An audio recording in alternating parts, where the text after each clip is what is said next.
नाशिक मधील नांदूर नाक्याला आपण उभे आहे। इथे नवीन ब्रिज बनवला जातोय। तुम्ही बघा, ही गाडी अशी आली की डायरेक्ट विहिरीत जलसमाधी, डायरेक्ट आईला देवींना भेटायला जायचं वरती।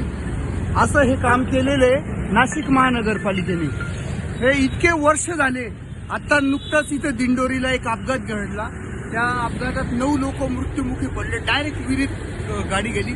तर रस्त्याच्या जवळ विहीर होती। मग त्या इन्सिडेंट घडल्यानंतर ती विहीर बुजवण्यात आली। तसंच नाशिकमध्ये 400 वर्ष शिवरायांच्या काळातले जे झाडं आहेत, त्यांना त्या झाडावर उच्च न्यायालयाचा आदेश होता की त्याच्यावर काहीतरी वाहतूक बेट बनवा, रिफ्लेक्टर्स लावा। ते करायचं नाही।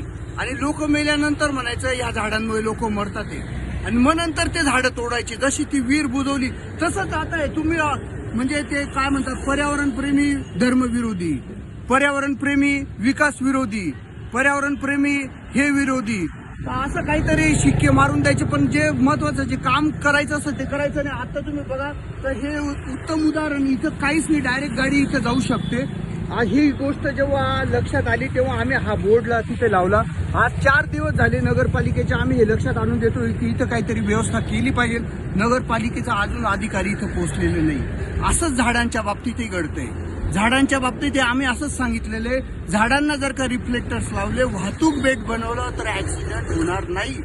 पण ऍक्सिडेंट झाल्यानंतर झाडाला बदनाम करायचं, 400 वर्षाच्या झाडाला बदनाम करण्याचं काम जी नगरपालिका करते। तर आपण आता 31 मे अहिल्या देवींची जयंती, तर या 31 मेच्या आधी तुम्ही बारव बघा। प्रत्येक काम हे ह्या बारवचं एक वीट इतकं नियोजनात्मक आणि इतक्या कलाकुसरीचं काम अहिल्या देवींनी त्या काळात बनवलेलं आहे।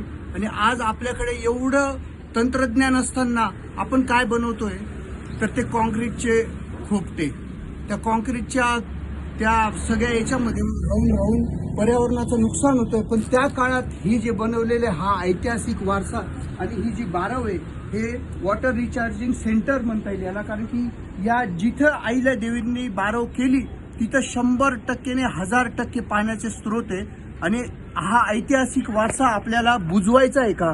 शिवरायांचा वारसा आपण बुजवतोय झाडं तोडून। अहिल्या देवींचा आपण असा हा वारसा बुजवण्याचं काम आपल्याला करायचं आहे का? ते करायचं नसेल तर ह्या बारवचं आपल्याला जतन करायचं आहे आणि आम्ही ते जतन करणार आहे। धन्यवाद।